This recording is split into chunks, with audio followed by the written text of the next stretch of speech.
I'm Bev Harris, and I'm the author of the book Black Box Voting and also the founder of blackboxvoting.org. My earlier work was featured in the Emmy-nominated HBO documentary Hacking Democracy. Now, in 2003, I found about 40,000 voting machine files. Among these files were the secret programs for the GEMS central tabulator, the central server, the master computer that controls what goes into every voting machine and what comes out of them. A couple years back, I shared these files with a Memphis programmer named Benny Smith, and he has found what I would characterize as a master key to the GEMS master computers. Ready? Take. My name is Benny Smith, and I'm born and raised in Memphis, Tennessee. I found something that it reeked when I first found it. But then the intrigue made me say, well, why is it there? Votes being counted as money. 16,034 votes and 0.31. Oh, wait a minute. You can divide up to. So the master computer can divide whole votes up into fractions, and we'll see what that can do to an election. This thing becomes God to determine who the sheriff will always be, who the district attorney will always be, who the mayor will always be. Contract signing authority belongs to whoever I decide the winner is going to be. There's a lot of assumptions being made by the public, and when you actually go out in the field and try to authenticate each step, it's very surprising, really. I'm tired of her camera being on me. I don't want her near me, okay? Nor this lady. In other words, we're not able to give them what they want at all. Hey. Watch what happens if you cap a candidate's results at 43% or any percent.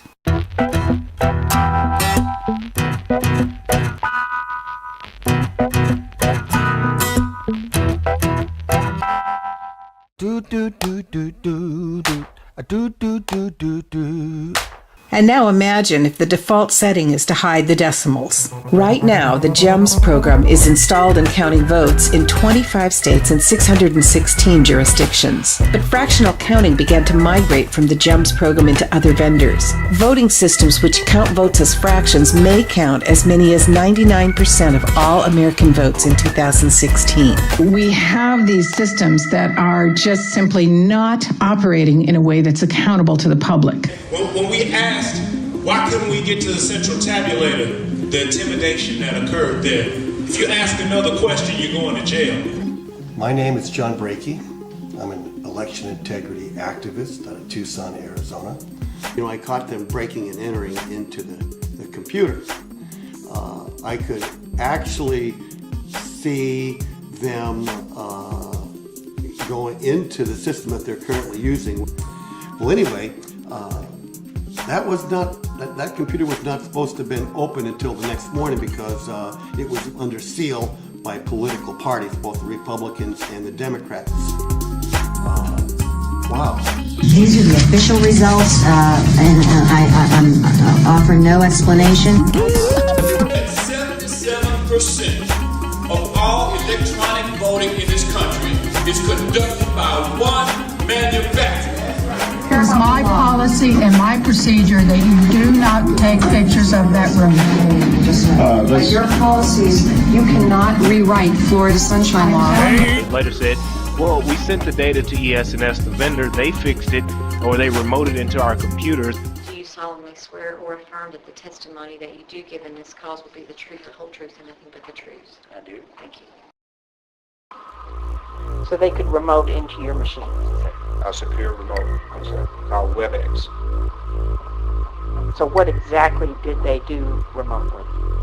What they did was a couple of things, and they have to speak to this. What I saw them do was run scripts against the database. If you think some of the things you've just seen look a little bit dodgy, take a look at the next sequence of events. In 2010, 10 candidates in Shelby County, Tennessee, filed an election contest to investigate numerous irregularities. They asked me to come in and help gather records to evaluate these irregularities, and I brought in Susan Pinchon from Florida, who captured the following video. Mr. Holt's back there. He's not letting us observe what he's doing. Or he maybe, who knows what he might be doing. But the whole idea is that we are supposed to be able to look at what was on the server, all the files, all the information. Right now, let's go ahead and get started doing the inspections.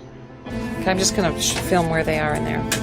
The door to the tabulating room has been closed, and the two Presley brothers are in there without any observers whatsoever, and that is not okay. Don't record him. They ask you not to. Yeah, no, I'm not getting any faces. I'm going to. I'm not getting people. They're switching out computers. They just took one in, and now they're taking another one out. I wonder why would a PC all right, go hold outside? on. They're taking computers out of the building. The guy with the PC is now walking away. This is unbelievable. Yep, and they pulled right up. Look at this. They've got the car right up to it so that you can't see the license plate.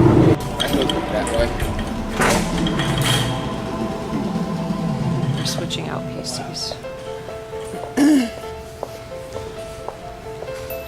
Out it goes.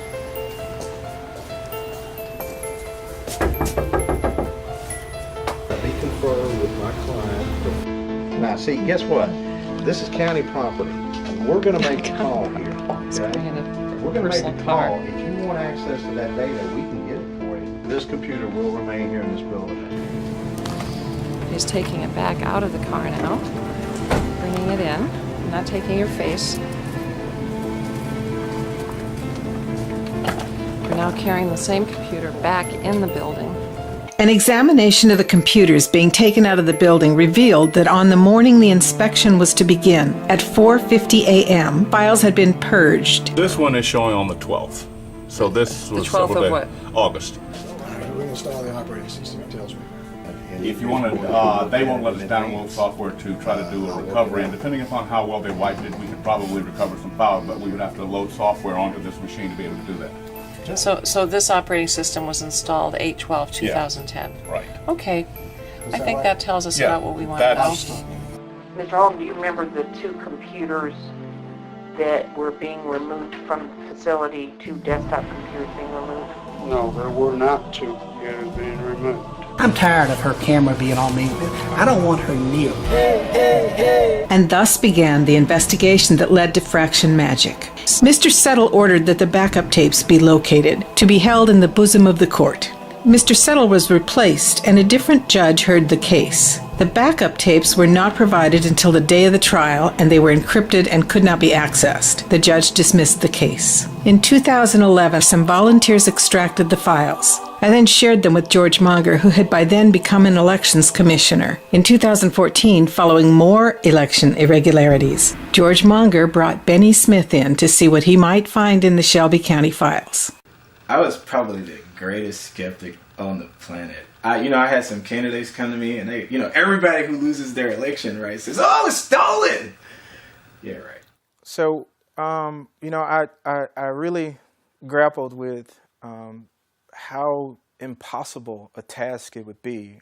So I had to, lay out the framework. I had to, say, in order for this to succeed, these things have to be present. So when I started out, I was like, this is a long shot.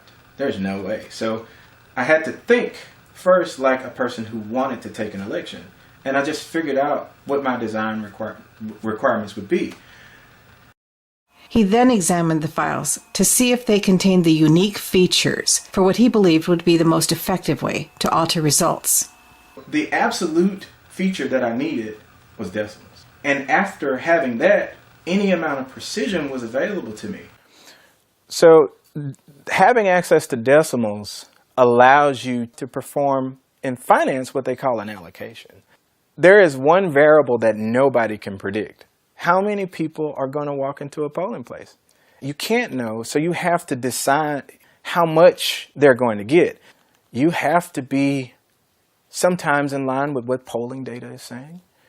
If it's a close race, you have to make it close.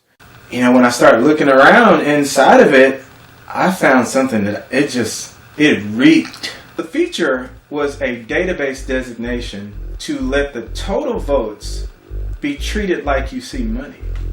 So it allows, the term is called double, but it allows for decimal precision.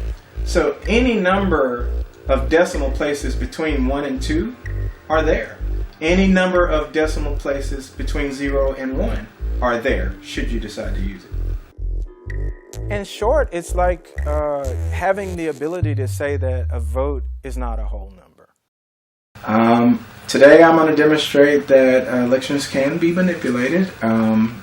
You can control the outcomes with an enormous amount of precision using a feature that has largely gone unnoticed in a very familiar voting system. What it has to do is alter the results simultaneously on 3 different types of results reports.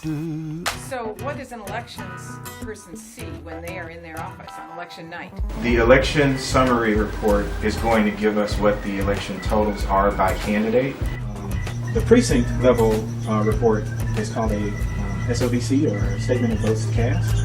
But the main thing that everybody else sees, they're going to see this guy right here.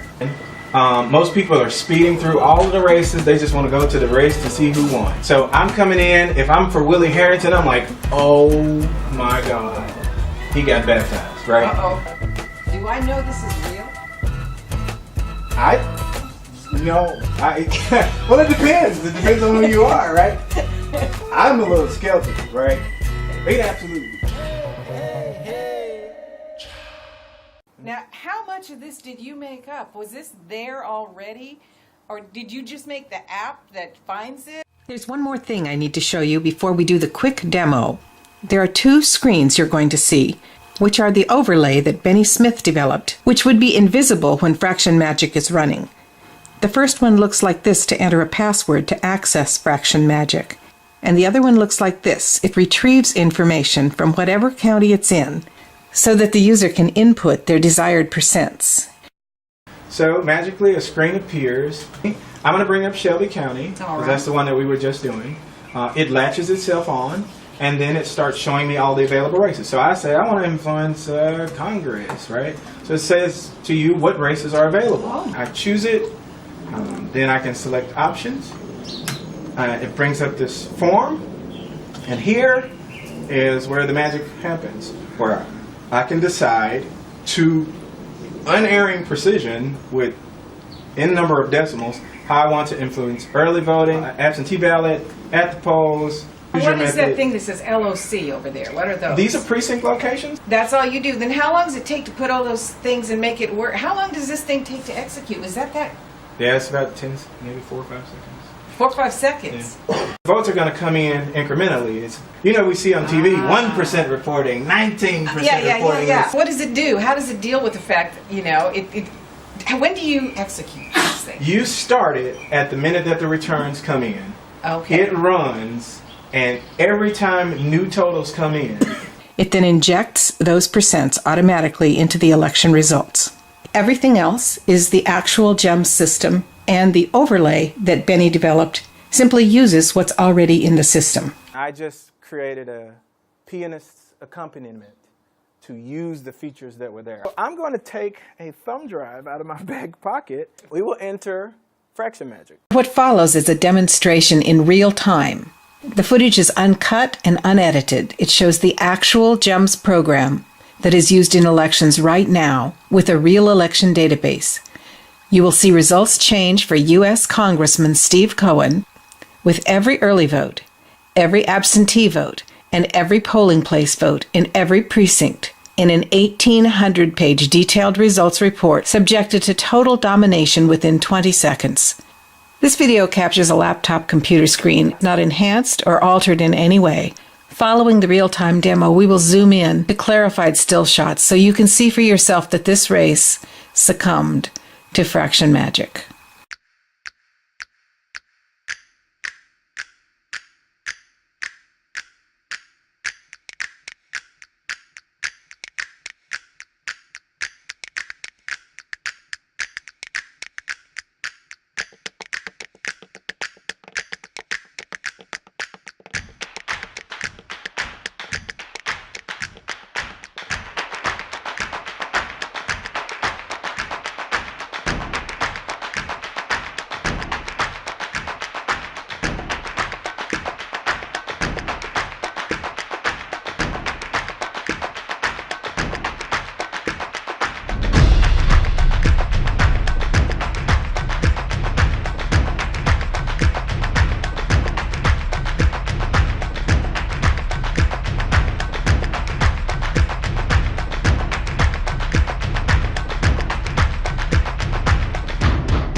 So what the heck did we just see? Let's break it down.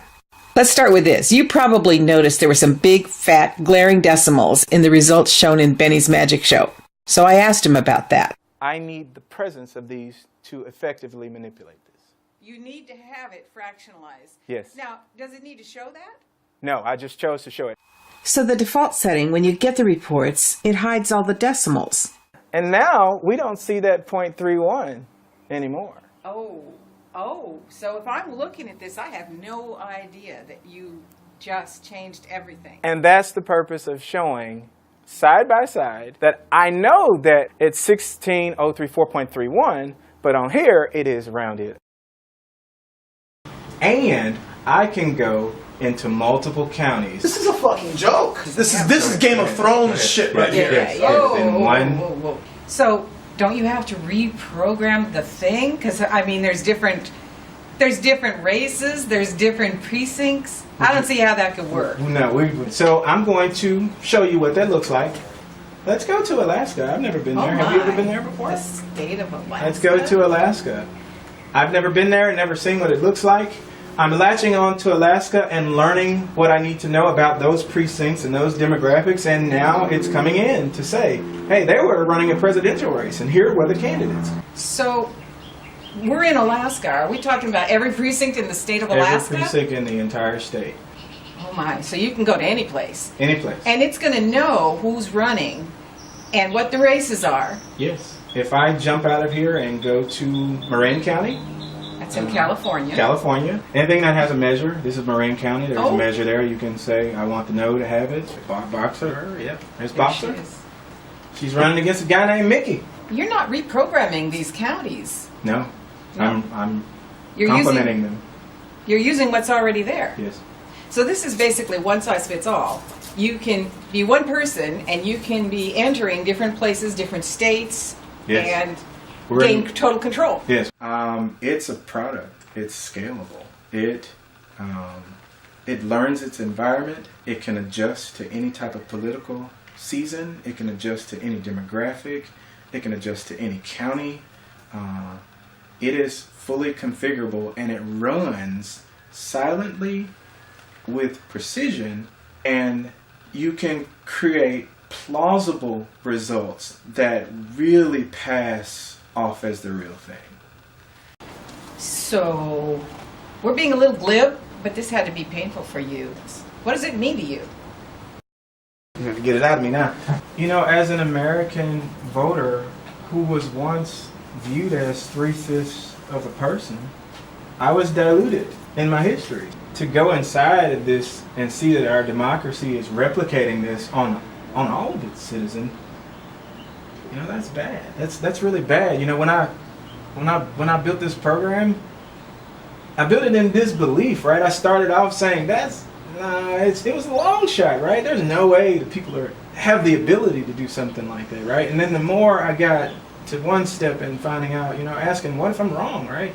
Getting and finding out that's right and getting further and further, then it turned into, man, I gotta build this. I gotta build it. I gotta show just how laughable it is, just how egregious it is, just how scalable it is, just how much control you can actually have. And here you have it. Everybody can see it. Now people can see, you know, from start to finish, this is what it looks like if you really do it. And hopefully this will start a dialogue. It'll start a conversation about where the future of democracy should be as it comes to counting votes.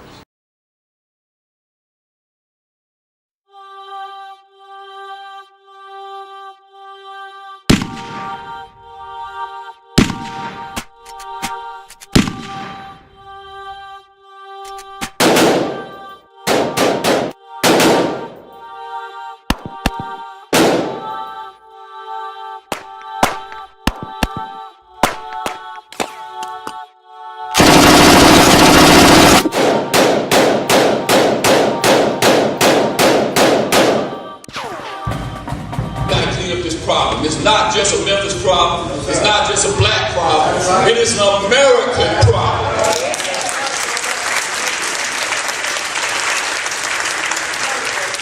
We gotta be the force to make the change. Yeah. It starts here, it starts now, it starts with us. Yeah.